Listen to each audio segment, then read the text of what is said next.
Buenos días a todos los asistentes. Les damos una cordial bienvenida al webinar de aplicaciones actuales del cultivo de microalgas.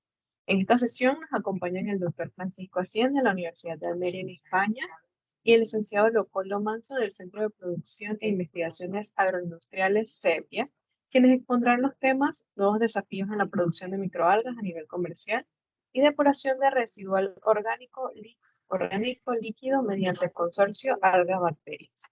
Luego de cada exposición se habrá un periodo de preguntas y respuestas en el que podrán abrir sus cámaras y micrófonos para conversar con los expertos. En caso de que no se les sea posible, pueden dejar sus dudas en el chat y yo los leeré. Recordamos que la sesión será grabada por la Universidad Tecnológica de Panamá con fines educativos. Como primera presentación tendremos al doctor Francisco Hacienda, quien es catedrático de la Universidad de Almería.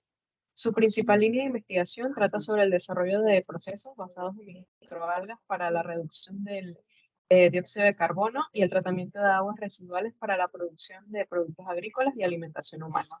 Es el editor de 3 libros e inventor de 10 patentes explotadas por grandes procesadores de aguas residuales y productores de microalgas y productos a base de microalgas.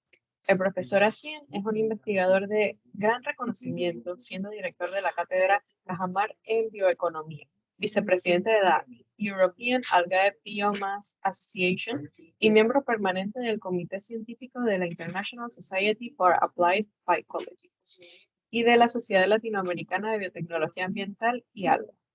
Ha dirigido 10 tesis doctorales y más de 200 licenciaturas y maestrías. Es un evaluador activo de proyectos en la NEP H2020 Horizon Europe. Es miembro del consejo editorial de revistas de alto factor de impacto, incluidas Algal Research y Journal for Applied Psychology. El día de hoy, el doctor Francisco Hacienda expondrá sobre nuevos desafíos en la producción de microalgas a nivel comercial. Buenas tardes en España, profesor Hacienda, bienvenido. Muy buenas tardes, muchas gracias por la introducción. Voy a comenzar a compartir mi presentación.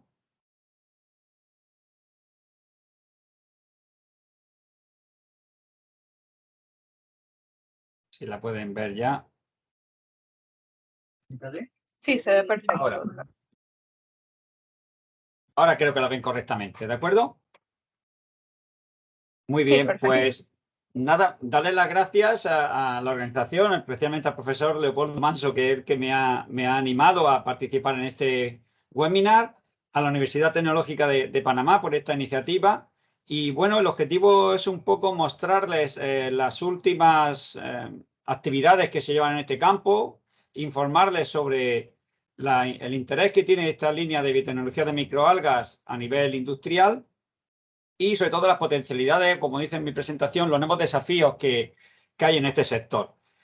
Cuando hablamos de desafíos, tenemos que considerar que estos desafíos suponen también oportunidades para la mejora de un sector que ya hoy día es un sector industrial. Aquí he puesto una imagen de una de las plantas de producción de microalgas que tenemos aquí en Almería, de 2 hectáreas de tamaño, pero hay muchas plantas ya de este tipo funcionando por todo el mundo. ¿Y por qué el tema de la biotecnología de microalgas? Porque este tipo de microorganismos tienen actualmente aplicaciones interesantes en mercados de alto valor, como la producción de alimentos, la producción de piensos para animales, incluso en algunos temas de salud humana, en la producción de ácidos grasos poliinsaturados y en algunas aplicaciones cosméticas.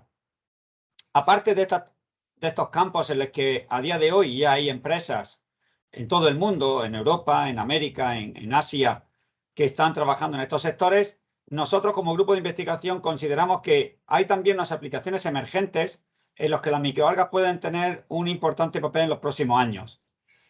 No voy a hablar de biocombustibles porque es un tema que sí puede haber un poco de controversia, sobre todo por la rentabilidad de este tipo de tecnologías, pero voy a hacer un poco hincapié en el tema de biofertilizantes agrícolas o, por ejemplo, la producción de algunos compuestos químicos o el tratamiento de aguas residuales, tema en el que el profesor Leopoldo se centrará más en detalle. Cuando hablamos de aplicaciones emergentes, por ejemplo, hablamos de la mejora de los piensos para acuicultura. Las microalgas aquí tienen un importante papel porque son un alimento muy valioso para mejorar la calidad de los piensos actuales.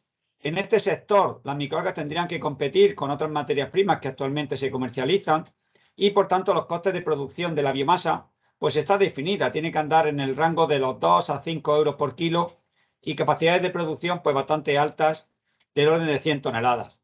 Es decir, que la acuicultura a día de hoy demanda cada vez más materiales para producir los piensos y que no solo las algas, sino también otros microorganismos, otras fuentes de materiales están siendo investigadas en este sentido. En el caso de la agricultura ocurre algo parecido. Las algas no son en sí una fuente de nitrógeno y fósforo para las plantas, pero sí que pueden proveer a los cultivos de bioestimulantes, de promotores del crecimiento, que mejoren la producción de los sistemas de cultivo actuales o incluso permitan reducir el uso de fertilizantes.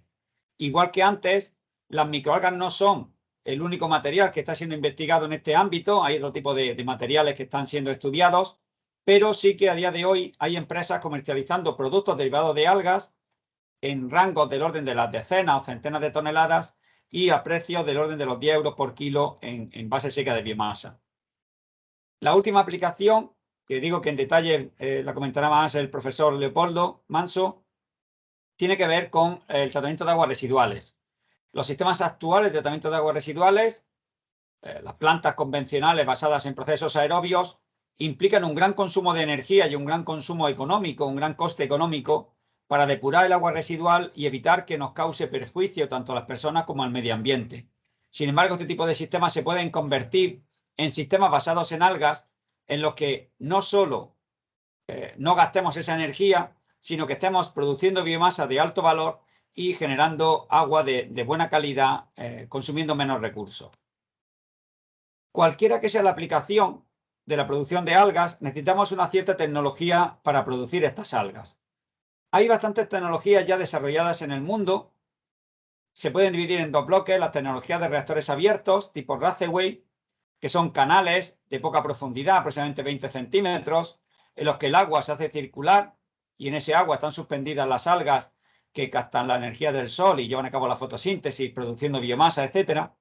Y luego tenemos tecnologías cerradas, básicamente reactores tubulares, reactores cerrados, en los que el disponer de esa pared, de ese aislamiento del cultivo respecto del ambiente, por ejemplo, permite mejorar las condiciones, el control de las condiciones de cultivo o prevenir la contaminación de los cultivos en mayor grado que en los sistemas abiertos convencionales. Sin embargo, esas tecnologías tienen que mejorar si queremos aumentar la rentabilidad y la relevancia de este tipo de procesos industriales. En concreto, nosotros tenemos identificados 3 barreras o 3 obstáculos ahora mismo por superar. La primera es incrementar la capacidad de producción. Más allá de las 100 toneladas por hectárea que se están produciendo actualmente de capacidad media en las instalaciones convencionales. También reducir los costes de producción, porque ahora mismo están del orden de 10 a 20 euros por kilo y tenemos que ser capaces de reducir un orden de magnitud para entrar en esos nuevos mercados emergentes. Y luego tenemos otras barreras, que no vamos a entrar en mucho detalle en la presentación, que tienen que ver sobre todo con la regulación, con los mercados, con la sostenibilidad en la producción de la biomasa, etc. En general, podemos decir que si queremos contribuir a la mejora de este sector tecnológico, tenemos que mejorar la eficiencia y la robustez, la confiabilidad de los procesos actuales de producción. Entrando un poco en detalle de tecnologías, de qué retos tecnológicos tenemos que tener claro que la producción de algas, como cualquier microorganismo, depende de la adecuación de las condiciones de cultivo, de la idoneidad de las condiciones de cultivo que nosotros le proveamos. Tenemos que darle una cierta radiación solar, tenemos que dar una temperatura adecuada, un pH adecuado y un oxígeno disuelto adecuado. Si no es así, el rendimiento de los cultivos decae de forma notable y tenemos grandes pérdidas de productividad.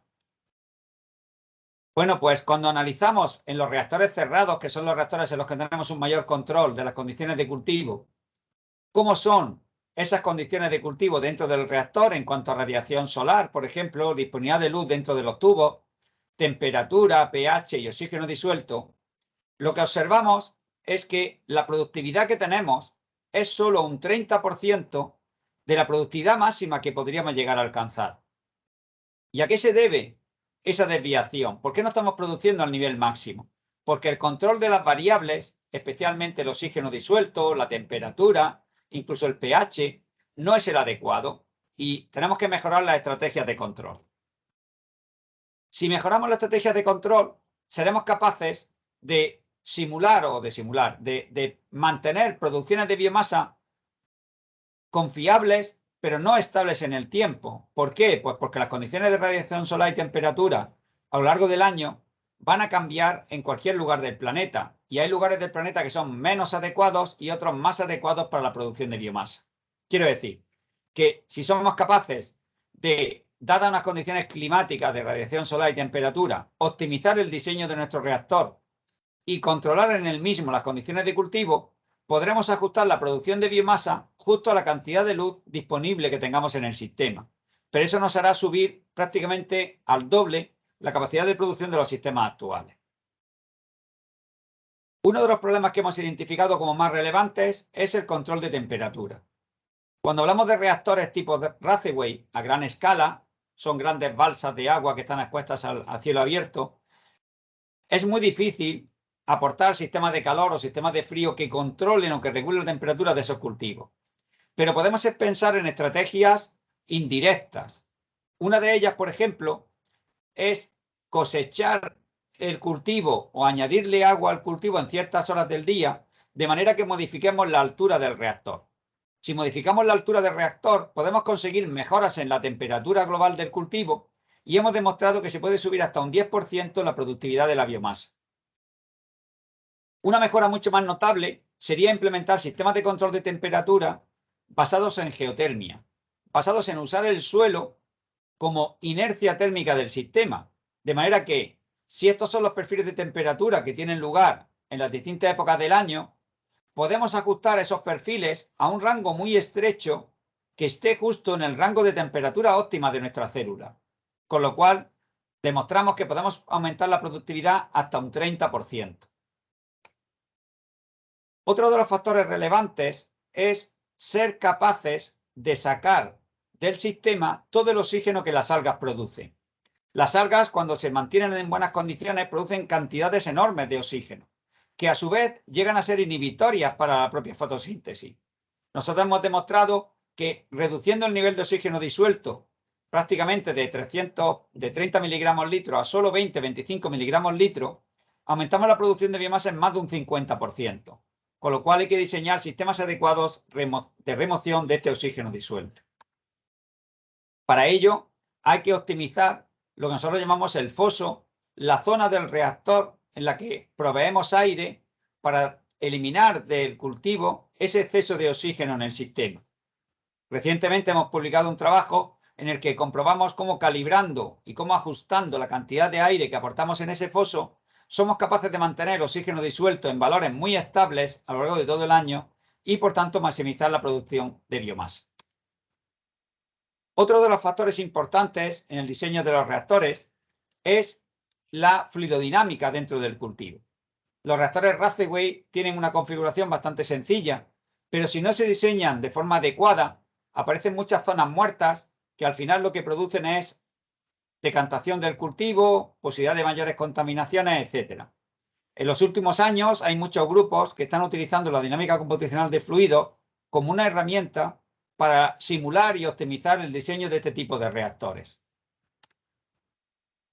Por último, estamos trabajando también en reducir el coste de las instalaciones y optimizar el diseño de las mismas.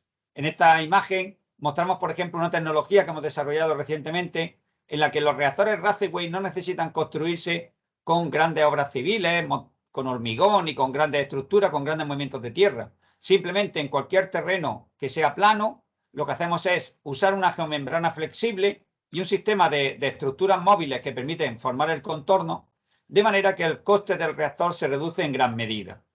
Además de eso, llevamos tiempo trabajando en herramientas y sistemas de control de estos cultivos, de manera que sean operados de forma automática, reduciendo los costes de operación y maximizando su productividad.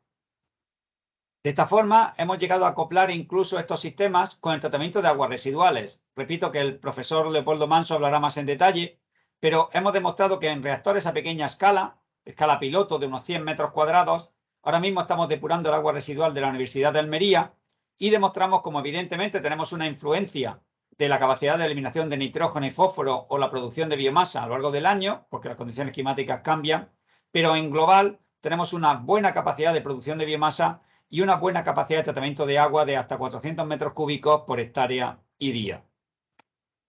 Todo eso es lo que estamos trabajando en las tecnologías de producción de algas, pero también es muy importante la etapa de cosechado y procesado de la biomasa. Un parámetro, un problema que tienen los cultivos de microalgas es que al ser microscópicas, las células son tan pequeñas que requerimos grandes fuerzas centrífugas para separar la biomasa. La tecnología convencional de cosechado de algas ha sido siempre mediante centrifugación, pero eso tiene un gran coste, aproximadamente 0,3 euros por kilo de biomasa, y un gran consumo energético de 1 kWh por metro cúbico. Estamos buscando alternativas como la flotación por aire disuelto, decantadores, el uso de membranas, que nos están permitiendo llegar a costes de producción mucho más bajos, 0,07 o 0,08 euros por kilo, y consumos energéticos mucho más pequeños, de 0,1 kWh por metro cúbico. Una vez que la biomasa se ha cosechado, el siguiente reto es procesarla de forma adecuada. Procesarla significa adaptarla para el uso final que va a tener. En nuestro caso, repito, que estamos trabajando básicamente en las aplicaciones agrícolas y acuícolas. Por ello, descartamos el coger la biomasa húmeda que procede de la etapa de cosechado y secarla, porque el secado conlleva un gran consumo energético y económico.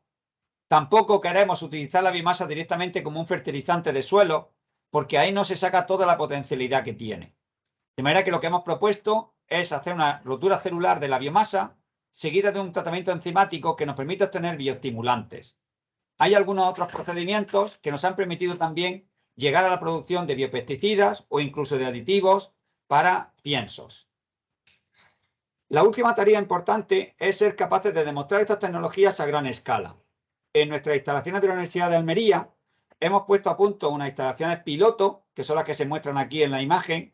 Esta es nuestra área de investigación, justo anexa a lo que es la Universidad de Almería, donde desarrollamos todas estas tecnologías y las demostramos en colaboración con empresas. Estas tecnologías están siendo ya transferidas a las empresas. Justo al lado de la universidad se ha instalado la primera planta de producción de algas a gran escala aquí en España. Esta planta tiene una superficie de 2 hectáreas y es una planta que está totalmente automatizada y que sigue todas las recomendaciones de las tecnologías que hemos desarrollado en la universidad. Además, trabajamos con una empresa importante en el sector de aguas residuales como es Aqualia, que a día de hoy ha montado ya hasta 4 plantas demostrativas del tratamiento de aguas residuales con microalgas. Algunas de ellas hasta superficie de 20.000 metros cuadrados de 2 hectáreas, incluso con reactores de 1 hectárea por unidad. Quiero decir que estas plantas están en producción actualmente y demuestran la confiabilidad de estas tecnologías para el tratamiento de aguas residuales. Como ejemplo, en la superficie ocupada por un campo de fútbol, en este tipo de tecnologías es posible tratar hasta 1.000 metros cúbicos al día de agua residual, con lo cual generaríamos 950 metros cúbicos al día de agua utilizable, se ahorraría el consumo de energía equivalente para 20 viviendas, se generaría biomasa que se puede llevar a digestión anaerobia y generar el biometano suficiente para abastecer a 22 coches todo el año, y además nos queda un residuo de biomasa que todavía tendría potencial como fertilizante, siendo por tanto esto un ejemplo claro de economía circular o de aprovechamiento del agua residual como materia prima para nuevas aplicaciones. Por último, decir que nuestro objetivo va más por la línea de producción de compuestos de interés agrícola y de interés acuícola. En el caso de la agricultura, decir que la biomasa de algas tiene muchos compuestos que son interesantes, pero para la agricultura hay 3 tipos de productos de alto valor, como son los polisacáridos o carbohidratos, por ejemplo, los betaglucanos, los péptidos y aminoácidos derivados de las proteínas, que todos ellos tienen descritas también aplicaciones en agricultura, pero nosotros hemos puesto especial atención en las fitohormonas, que son moléculas que son reguladoras del crecimiento de las plantas. Hemos estudiado la presencia de este tipo de hormonas en una gran variedad de cepas y algunas de ellas tienen contenidos muy elevados frente a otras cepas de mucho menor concentración de estos compuestos. Además, en estas cepas, analizando el perfil de este tipo de fitohormonas, vemos fitohormonas de muy diferente carácter. Las auxinas, por ejemplo, son favorecedoras de la raíz. Hay algas con muchas auxinas y algas con pocas auxinas. Las citoquininas son favorecedoras del crecimiento vegetativo y hay algas con muchas citoquininas y algas con pocas citoquininas. esto nos abre un abanico de posibles productos para distintas aplicaciones por parte de los agricultores. En este sentido, hemos puesto a punto una batería de ensayos de laboratorio que nos permite evaluar ese efecto en la formación de raíces, en la germinación de las plantas, en el desarrollo vegetativo de las plantas o en la retención de clorofila. Ese tipo de ensayos los hemos utilizado para caracterizar un montón de algas. Hemos estudiado más de 100 especies y hemos identificado aquellas que tienen un mayor potencial en el ámbito de bioestimulantes. Incluso hemos encontrado algunas algas también que tienen importantes efectos como biopesticidas, inhibiendo el crecimiento de algunos de los hongos que son más típicos patógenos en la agricultura. Los ensayos se están llevando a cabo ya incluso en colaboración con agricultores a los que facilitamos el producto y ellos lo ensayan en campo, observando siempre un gran desarrollo, un beneficio para los cultivos, tanto en desarrollo de raíces como en aumento de calidad de fruto, incluso en algunos cultivos ornamentales, etc. Hemos observado incluso que en algunos de los experimentos se produce una reducción del ataque de patógenos porque la planta tratada con este tipo de bioestimulantes tiene una mayor capacidad de soportar la infección por parte de estos microorganismos. En cuanto a la acuicultura, decir que las algas son ya de por sí un alimento muy adecuado para la acuicultura, especialmente tanto por el buen contenido en proteínas como por el perfil de aminoácidos de esas proteínas, que son análogos a la harina de pescado. Además, el perfil de ácidos grasos poliinsaturados de las microalgas es muy adecuado también para los peces. El único problema es que la biomasa de microalgas resulta costosa de producir y es por lo que normalmente no se utilizan algas para formular piensos de acuicultura, sino que se emplean cereales, otro tipo de materiales. Nosotros hemos hecho experimentos con algas producidas a bajo coste, producidas en nuestros reactores, incluso empleando algunos residuos, aguas residuales o purines de ganadería como fuente de nutrientes, y hemos formulado piensos que han sido ensayados con, por ejemplo, dorada, lenguado, con esturiones, con distintos tipos de especies de peces, y hemos evaluado el crecimiento de los peces y su salud. No había mucho tiempo para presentar muchos datos, pero decir que los piensos en los que se incluye hasta un 4% de biomasa de algas mostraron en todos los casos un excelente desarrollo. Es decir, los peces se desarrollaron perfectísimamente, incluso con tasas de crecimiento ligeramente mejores que los piensos comerciales. La mejora se debía sobre todo a que las algas actúan como un probiótico del sistema digestivo de los peces, y eso además contribuye a que el pez tenga más salud, mejor color, más vistosidad, pero incluso en la calidad de los filetes, que al final es lo que consumimos las personas, los consumidores. Se observaron, por ejemplo, una mayor capacidad de retención de agua de los filetes cuando se incorporaban algas, una mayor firmeza también de la carne cuando se incorporaban algas y una mayor resistencia a la peroxidación cuando se incorporaban algas de la composición de los piensos. Y nada más. Simplemente con esto darle las gracias por escucharme en estos minutos, dar las gracias a todos los socios que han participado en este proyecto que ya concluyó el año pasado y quedo a su disposición pues para responder las preguntas que ustedes puedan facilitarme. Muchas gracias. Muchas gracias, doctora Cien. Ahora abriremos el compás entonces para las preguntas y respuestas que cualquiera puede tener. Entonces, pueden abrir su cámara y su micrófono para poder realizar sus preguntas y en caso de que no lo puedan hacer, las pueden dejar también en el chat. Todas las preguntas que tengan hacia el doctor Francisco. Muy interesante, doctor Francisco, todos los proyectos que están desarrollando en la universidad con el cultivo de microalgas y todos para buscar como una mejora en el medio ambiente. Está muy interesante todo el tema. Muchas gracias por su exposición y entonces esperamos a ver si alguno de los asistentes tiene alguna pregunta.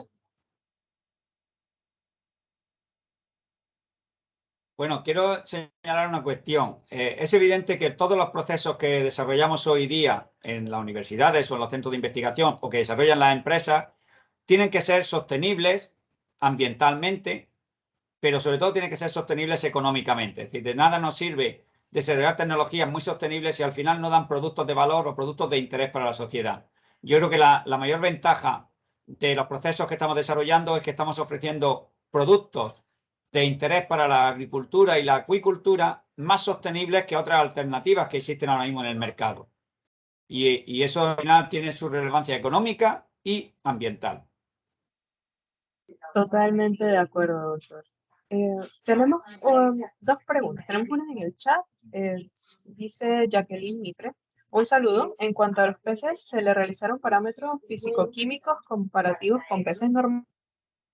Sí, por supuesto. En todos los experimentos usamos dos dietas de control. Una dieta que es un pienso comercial y otra dieta que es un pienso perfecto formulado con harina de pescado y aceite de pescado.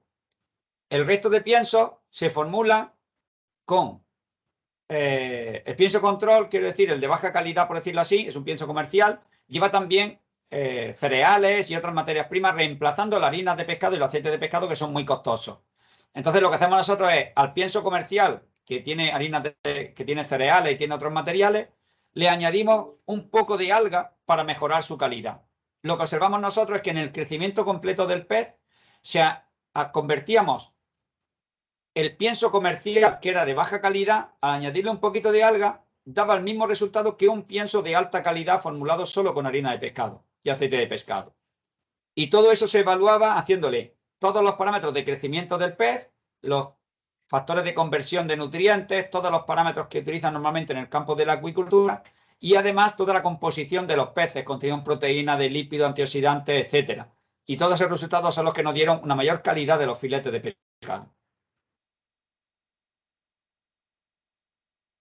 También tenemos una mano levantada en el chat. El licenciado Jorge Serrán.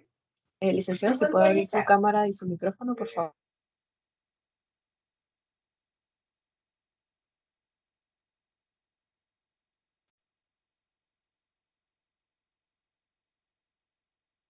Hay una pregunta en el chat sobre el cultivo cerrado. ¿Cómo se lleva la iluminación? En el cultivo cerrado, normalmente a los cultivos cerrados me refiero a sistemas cerrados pero con luz natural. Aunque también hay sistemas que son cerrados y que están en el laboratorio y en ese caso normalmente se le pone la luz por fuera con lámparas fluorescentes o con lámparas de especial longitud de onda, etcétera.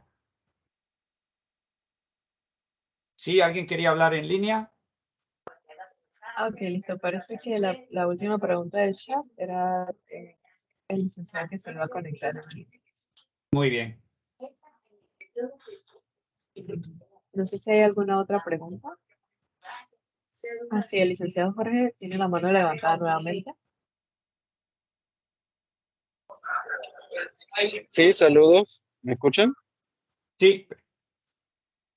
Sí, quería preguntar, en el caso de cultivo cerrado, cuando es tubular, ¿han tenido problemas con el tema de iluminación? Sé que ahora es natural, pero me imagino que se lleva diferente al tema de que sea tubular a que sea en un área plana, ¿no?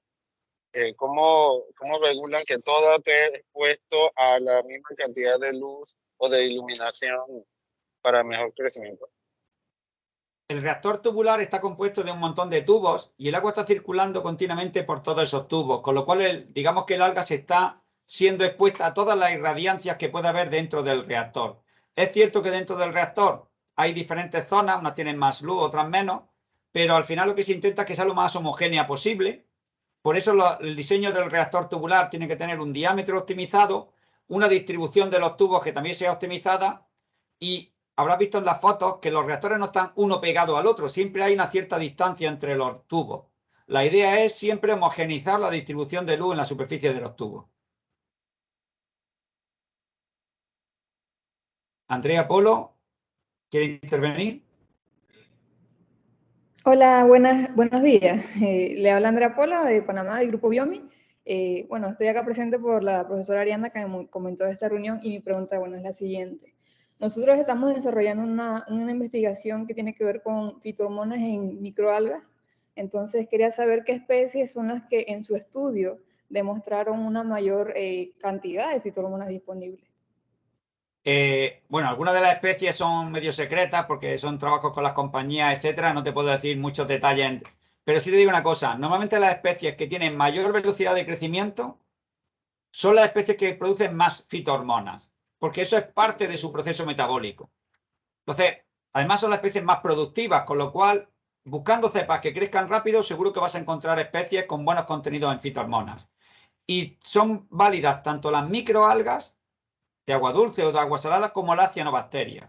También las cianobacterias con buenas velocidades de crecimiento pueden tener buenos contenidos en fitohormonas. Listo, gracias.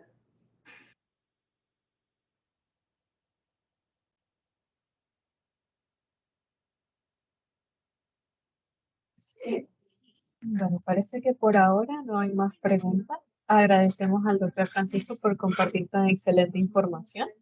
Muchas gracias por su tiempo y por compartir. A continuación, el licenciado Leopoldo Manso, del Centro de Producción e Investigaciones Agroindustriales de la Universidad Tecnológica de Panamá, nos presentará el tema depuración de residual orgánico líquido mediante el consorcio Algas-Bacterias. El licenciado Leopoldo Manso es investigador en el Centro de Producción de Investigaciones Agroindustriales de la Universidad Tecnológica de Panamá. Sus líneas principales de investigación son la ciencia de los alimentos, agroindustria, residuos, energías alternas, biotecnología y biomasa. Trabajó en la Academia de Ciencias de Cuba como investigador en el área de bioconversión en la energía solar, cultivo masivo de microorganismos autótrofos y secado de alimentos. Y en el Ministerio de Salud Pública de Cuba, en la sección de higiene, como jefe de laboratorio de control de alimentos. Ha participado en el desarrollo de proyectos como el cultivo masivo de la Dunaliella salina para la obtención de nutracéuticos, desarrollo de una tecnología para la producción de biodiesel en Panamá y el banco de prueba de secadores solares para productos agrícolas, del cual patentó el secador solar para productos agrícolas. Ha realizado pasantías con el Instituto de Botánica Experimental de la Academia de Ciencias y el Laboratorio de Microorganismos Autótrofos en la República Checa y el Instituto Centroamericano de Investigación y Tecnología en Guatemala y la Universidad Nacional de México. Buenos días, licenciado Leopoldo, bienvenido. Buenos días a todos. Gracias por asistir a este webinar. Gracias especial a la doctora Cien, que nos ha dado tan buena información, tan actualizada. Y bueno, entonces esperamos que toda esta información que se le está dando pues ayude a despertar el interés en Panamá por el cultivo de algas, que es una tecnología que está reemergiendo. Tuvo unos tiempos dormida, pero está reemergiendo a la luz de nuevas aplicaciones, de nuevos compuestos a partir de las microalgas, de nuevas especies que se les ha descubierto utilidad, etcétera, etcétera. Entonces, sin más, les voy a presentar mi pantalla.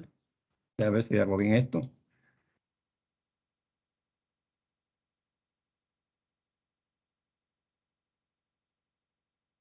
¿Se ve? ¿Aló? Sí, perfecto, licenciado. ¿Se ve? Bueno. Bien. El tema que estoy presentando es pues depuración de residual orgánico líquido por consorcio de algas bacterias. Primero todo definir alga, hay mucha confusión, por lo general se dice alga y hay personas que llaman alga cuando es alga y hay confusión entre las macroalgas y las microalgas. En realidad las algas son organismos que pertenecen a algunos de los siguientes filos o divisiones, que las ven ahí.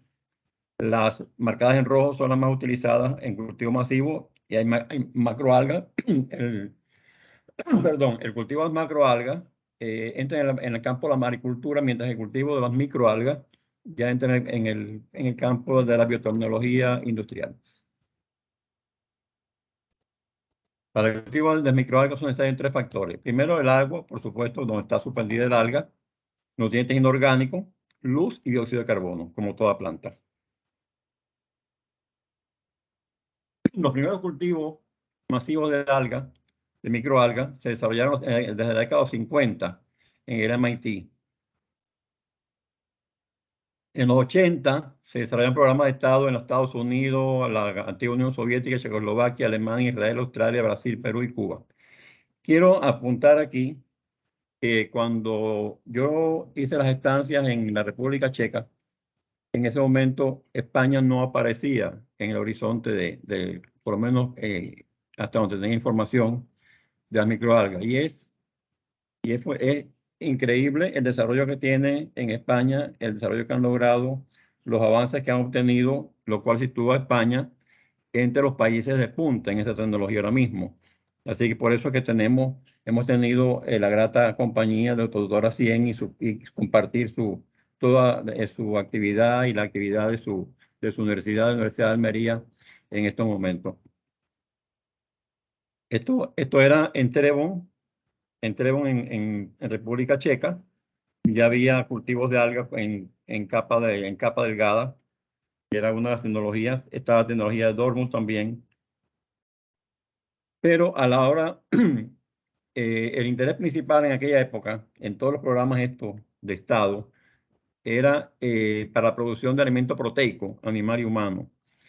Y les voy a contar que estuvimos en unos cuantos años en esta búsqueda y la conclusión fue que para proteína animal no se lograba la rentabilidad de cultivo de algas. Sí, mientras estaba a $400 aproximadamente la harina de pescado, la harina de carne, nosotros hicimos un cálculo, nos salían 1.200 la tonelada, así que no descartamos eso y se enfocamos en dos aspectos.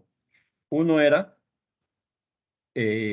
la producción de derivados, derivados para salud, fármacos, etcétera, y la utilización de las microalgas para la depuración de residual. Desde 1946, Caldwell señaló la posibilidad de usar las microalgas como microorganismos purificadores. Oswald y Gotas, Oswald fue uno de los pioneros, introducen el concepto de laguna algal de alta rata, High Rate Algal Pond. En Europa lo siguió el doctor Joan García, eliminación de la materia orgánica y nutrientes en las lagunas de alto rendimiento en España. En general, el tratamiento residual orgánico consiste en tener un influente con un alta de Q, es decir, un alto contenido de materia orgánica, se le añade un microorganismo y el desarrollo de biomasa hace que pase la materia orgánica de la forma líquida a la forma disuelta al microorganismo, produciendo biomasa y generándose un efluente con una baja carga orgánica.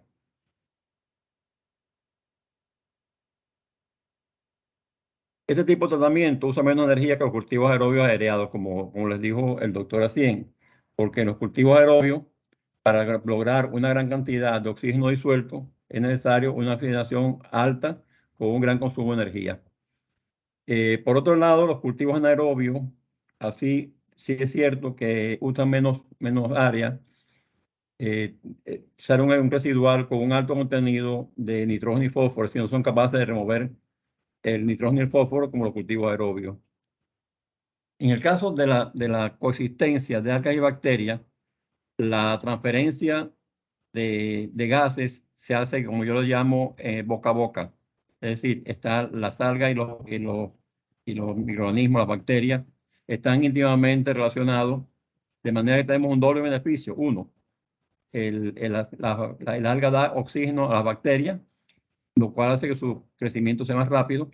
Dos, la bacteria le da a la alga dióxido de carbono, que hace que el crecimiento de la alga sea más rápido. Y, muy importante, la bacteria ayuda a remover el oxígeno, el exceso de oxígeno producido, que, como le dijo el doctor Racien, actúa como inhibidor. Las lagunas pasivas, donde se usan algas y bacterias, sufren la cimentación de la biomasa activa, la eficiencia baja, y son muy extensas y con alto tiempo de retención para lograr una remoción.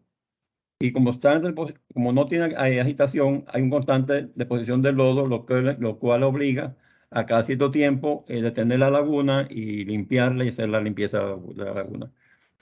Con el uso de bioreactores, pues hay una mayor eficiencia debido a la homogenización de la biomasa y la mejor utilización de la luz como fuente de energía. Aquí podemos ver cómo evoluciona la biomasa de algas y bacterias a lo largo del tiempo. En la parte izquierda, bueno, empezamos por decir que la centrifugación, esta es una centrifugación en un tubo de medición de volumen cerebral empaquetado. En este caso, este tubo era de que se usa para hematocrito en clínica. Y como ustedes pueden ver, al inicio tenemos una cantidad de algas y poca cantidad de bacterias, luego la cantidad de bacterias sigue creciendo. Y lo que ocurre es que hay un ajuste automático de la cantidad de algas y de bacterias, la relación alga-bacteria.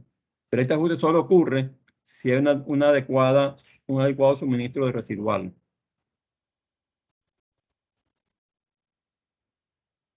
Acá tenemos entonces cómo actuaría una combinación de algas y bacterias en un residual con materia orgánica disuelta. Tenemos que el residual entra en el sistema con una cantidad de microorganismos, o existe con las microalgas, recibe luz, como dijimos, el alga provee de oxígeno a la bacteria descompone el residual, que no es asimilable por el alga, lo descompone en sustancias simples que son absorbidas como nitrato, fosfato, amonio, etcétera. Son absorbidas por el alga, que ese sí puede ser utilizado, y ambos crecen, produciendo una biomasa de bacteria, una biomasa de microalgas que va junta, es decir, aquí lo podemos separar, pero realmente sale mezclada, y un efluente, pues, con bajo contenido de materia orgánica. Durante el cultivo ocurren sucesiones. En nuestro caso hemos ido haciendo sucesiones a nivel de laboratorio y va viendo una adaptación de la población de microalgas y la población de bacterias.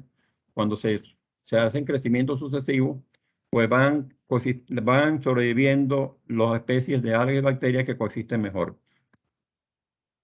Pero no solo ocurre un intercambio de nutrientes y de gases. La flora bacteriana asociada está implicada en la regulación de parámetros fisiológicos, como pH, temperatura y salinidad. Y además, hay sustancias estimulantes, como se dijo, no solamente para plantas superiores, sino para las mismas algas producidas por las bacterias. Y las bacterias producen, por ejemplo, ácido indol 3-acético, vitamina B12 y sideróforo. Es decir, estos sideróforos ayudan a la transmisión, a la conducción de hierro al interior de la célula del alga. Y este hierro es importante para las actividades fotosintéticas. Lo más usado, como vimos anteriormente, es el raceway o pista de carrera, que fue desarrollado originalmente en Dortmund, Alemania. Y también pues está usando cultivadores tubulares para los cultivos axénicos. Pero para el tratamiento residual, el que más se usa es el canal agitado.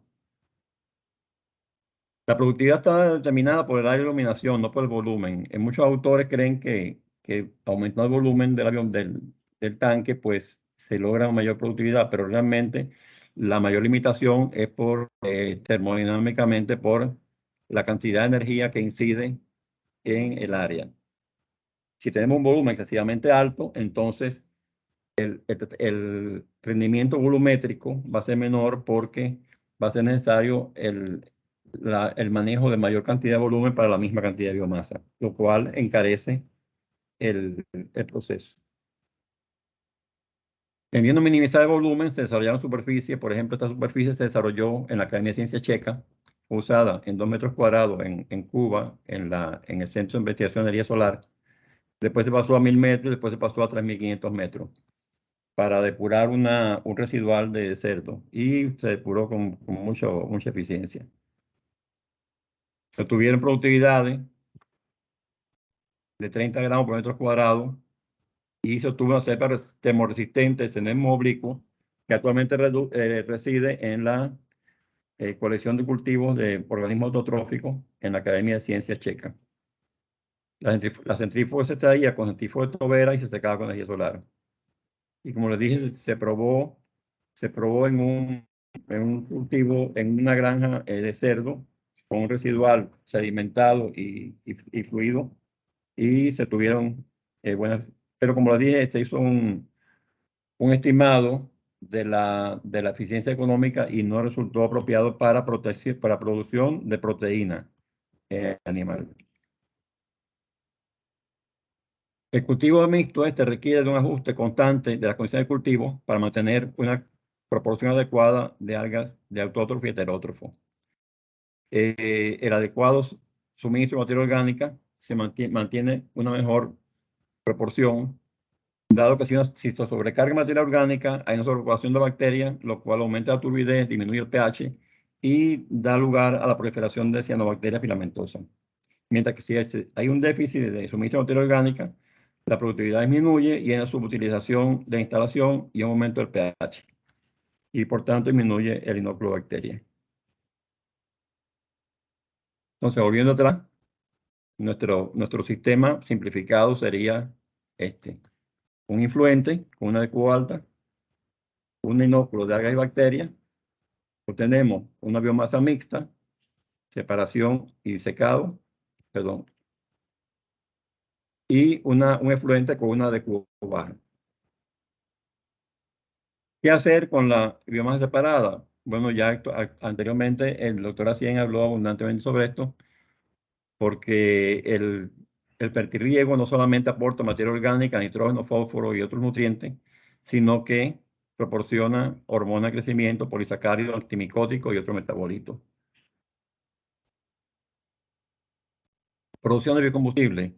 Bueno, en el caso de la biomasa de microalga, las experiencias en la fermentación metanogénica no da muy buenos resultados porque, como todo microorganismo, como todo biomasa de organismos unicelulares, la relación carbono-nitrógeno es baja, es decir, hay mucho contenido de ácidos nucleicos, de proteínas, y eso hace que la producción de metano sea baja. Sin embargo, se puede usar en cofermentación con otros materiales agrícolas o pecuarios, lo cual incrementaría la productividad de estos materiales al darle el suministro de fósforo y nitrógeno.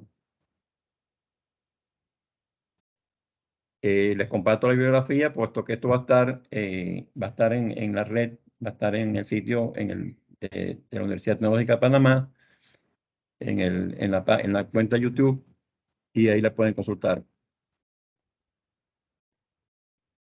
Entonces les agradezco la atención, les agradezco la asistencia. Espero que les haya sido de interés y hasta aquí llega le doy muchas gracias. Muchas gracias, licenciado. Ahora abriremos el compás también para las preguntas y respuestas. Si alguno tiene alguna pregunta para el licenciado Leopoldo, puede colocarla ahora mismo en el chat o abrir su micrófono y su cámara. Doctor Francisco, tiene la mano levantada. Sí, si puedo intervenir, es que me ha gustado la presentación y quería hacer una pregunta al profesor Leopoldo, sobre todo por los tiempos de residencia hidráulicos. ¿Qué tiempo estaba el agua residual dentro de esos reactores? ¿En cuánto tiempo se depuraba el agua por completo? Bueno, nosotros hacíamos determinaciones periódicas de materia orgánica, de DQO. No tengo ahora mismo, esto fue hace muchos años, pero nosotros teníamos una disminución de la materia orgánica sensible en unos 2 horas. Es decir, cada 2 horas estábamos suministrando 4 metros cúbicos era 3.500 metros cuadrados y varios metros cúbicos en el tanque de guarda. Y cada 2 horas había una disminución considerable de la materia orgánica, tanto que teníamos que suministrar, cada 2 horas hacíamos el suministro, que era intermitente. Y tuvimos una remoción durante el día de alrededor de un 80% de cubo en el día. Muy alto, muy alto. Y altísimo, sí. Muy bueno. Es importante decir que mientras más tiempo pasa del cultivo, si mientras más envejece, entre comillas, hay mejor acople entre las poblaciones. Va habiendo sucesiones, es decir, aquí nosotros sembramos una microalga al inicio y obtuvimos otra mezcla al final, porque va habiendo sucesiones y va habiendo una adaptación de una población a la otra. Quiere decir que no es lo mismo cuando arranca el reactor que cuando pasan meses y meses y hay una remoción constante de la biomasa y una renovación de la biomasa. Muy bien.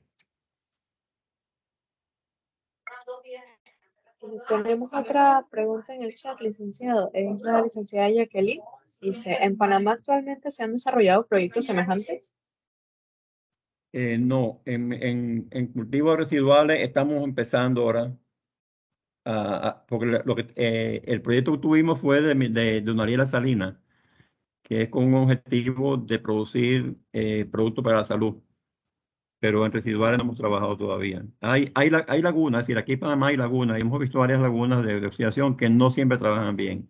Pues digo, la laguna de oxidación tiene el problema que hay que tener varias lagunas en cascada, y sobre todo para cuando se para una, utilizar las otras, porque las lagunas cada cierto tiempo hay que detenerlas y limpiar todo el lodo ese que está en el fondo, pues entonces al subir el material refractario que no se degrada, pues entonces va haciendo que el tiempo de retención en la laguna sea menor y va ocupando volumen. Es decir, la laguna no es como, muchas personas piensan que la laguna es que dejar ahí la charca y eso se apura. No, esto tiene también su manejo, y el manejo es muy complicado. Entonces, pero intensivo para el depurar residual no se ha todavía realizado.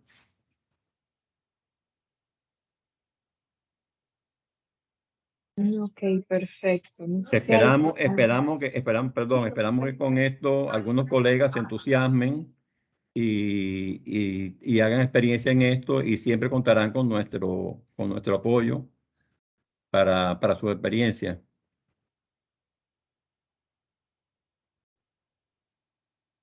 ¿Sí? Listo, perfecto. Buenas, Hola, buenas, adelante. Byron Álvarez de Panamá. Una consulta. Acá en la Universidad Autónoma de Chiriquí se han realizado algunas investigaciones con depuración de agua utilizando clorera soroquiniana. Mi consulta va relacionada, como usted dijo, que en estas grandes piscinas, conforme pasa el tiempo, la especie de microalga que predomina va cambiando. ¿Esto tiene alguna relación con la calidad de la depuración del DQO en estas tinas, o siempre va a ser constante, dependiendo de la especie? Mira, si se hace cultivo abierto, es muy difícil mantener un cultivo unialgal. Te voy a decir la experiencia. Por ejemplo, allá nosotros sembramos oblicuos, y bueno, se paraba una garza de unas lagunas cercanas, se paraban a tomar agua ahí y traían otras algas en las patas, en el viento, en el polvo.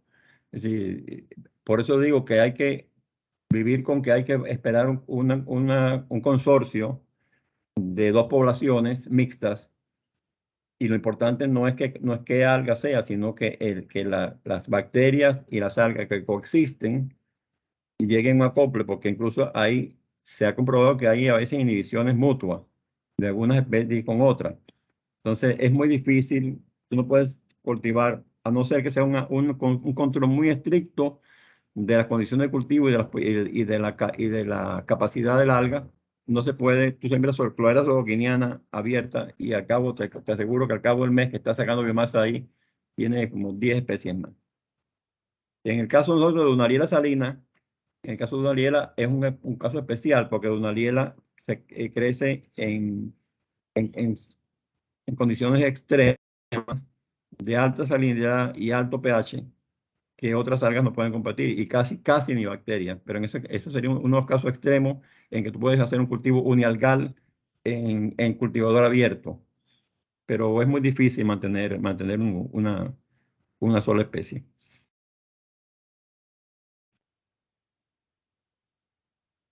Sí.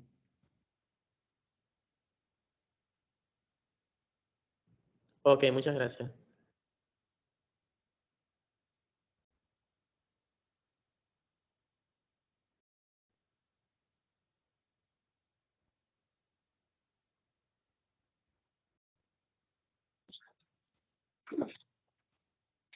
Sí, listo. Muchas gracias, licenciado. Muchas gracias a los dos expertos que han compartido con nosotros este tema tan importante el día de hoy. Es un tema muy interesante. No sé si les gustaría compartir en sus redes sociales o el correo, para que si alguno de los asistentes les gustaría conversar con ustedes más adelante sobre el tema, puedan comunicarse con ustedes. Bueno, les pongo mi correo en el chat. Sí, Yo ya he perfecto. puesto el Gracias. mío. Listo, muchas gracias. Y Entonces, agradecemos nuevamente al doctor Francisco y al licenciado Leopoldo por su tiempo y por tan excelente exposición. Muchas gracias a todos los asistentes y les invitamos a participar en los próximos eventos que vayamos realizando. Les invitamos a todos a seguir las redes sociales de la Dirección de Relaciones Internacionales, @DRI _UTP en Instagram y en Twitter, y DRI.UTP en Facebook. En ellas publicamos todas las convocatorias, las oportunidades que tenemos disponibles y los eventos que estaremos realizando. También les invitamos a seguir el Instagram del CEPIA, @CEPIAUTP, en donde también podrán ver todas las actividades que se realicen con el Centro de Investigaciones y Producciones Agrarias. Agradecemos nuevamente a todos y a su disposición. Estamos a la disposición de todos para resolver las dudas de forma presencial también en el edificio de posgrado, planta baja, diagonal a la entrada, o por correo electrónico a través de relaciones internacionales @utp.ac.com. Muchas gracias a todos y nos vemos luego. Hasta luego. Hasta pronto, gracias. Gracias, doctor. Saludos, doctora. Gracias. Saludos, Leopoldo. Igual.